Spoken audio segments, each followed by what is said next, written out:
میں اپنے بارے میں بتاتا ہوں کہ ایک کتاب کے جس کو دیوبندی حلقوں کے اندر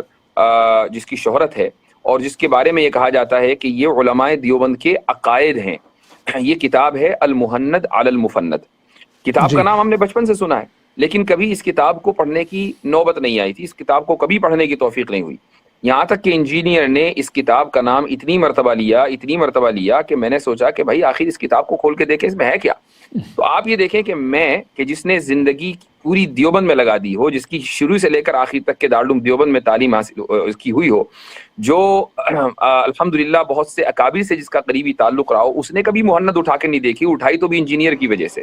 تو کیا یہ علماء دیوبند کے بنیادی عقائد ہو سکتے ہیں؟ اچھا، اب ان لوگوں کا استدلال دیکھیں کتنا سطحی ہوتا ہے۔ وہ کتاب کا ٹائٹل دکھائیں گے آپ کو، کور، اس پہ لکھا ہوگا یعنی عقائد علماء دیوبند۔ دیکھو یہ علماء دیوبند کے عقائد اس پہ لکھا ہوا ہے، بھائی وہ کسی ناشر نے، کسی کتب خانے والے نے کتاب کو چلانے کے لیے یعنی عقائد علماء دیوبند چھاپ کے اس نے چلا دی اور کتاب چل گئی، آپ اس کو یہ سمجھ رہے ہیں کہ یہ آفیشیل کوئی کتاب ہے علماء دیوبند کے عقائد کے اوپر مشتمل؟ ایسا نہیں ہے۔ میرے استاذ حضرت مولانا مفتی سعید پالن پوری رحمہ اللہ، جو دارالعلوم کے سابق شیخ الحدیث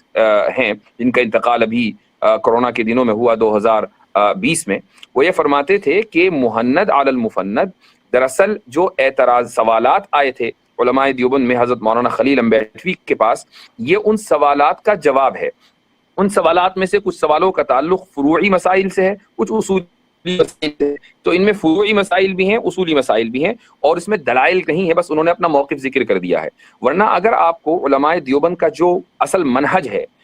کہ ان کا منہج کیا ہے، وہ عقیدے کو کیسے سمجھتے ہیں، اشاعرہ کے تعلق سے ان کا کیا نقطہ نظر ہے، ماتوریدیہ کے تعلق سے ان کا کیا نقطہ نظر ہے، فقہا کے تعلق سے، محدثین کے تعلق سے ان کا کیا نقطہ نظر ہے، اس کے لیے اگر آپ کو کوئی کتاب پڑھنی ہے تو یہ ہے حکیم الاسلام قاری محمد طیب صاحب رحمہ اللہ کی۔ اس کتاب کا نام ہے علماء دیوبند کا دینی رخ اور ان کا مسلکی مزاج۔ یہ کتاب پاکستان میں بھی چھپی ہوئی ہے، انگریزی کے میں کچھ چیپٹرز اس کے ٹرانسلیٹ ہو چکے ہیں، عربی میں مکمل موجود ہے، اردو میں مکمل موجود ہے، آن لائن مل سکتی ہے۔ اگر آپ علماء دیوبند کے مسلکی مزاج کو سمجھنا چاہتے ہیں، جو دراصل اہل سنت والجماعت کا ایکسٹینشن ہے، تو اس کے لیے آپ کو یہ کتاب پڑھنی چاہیے۔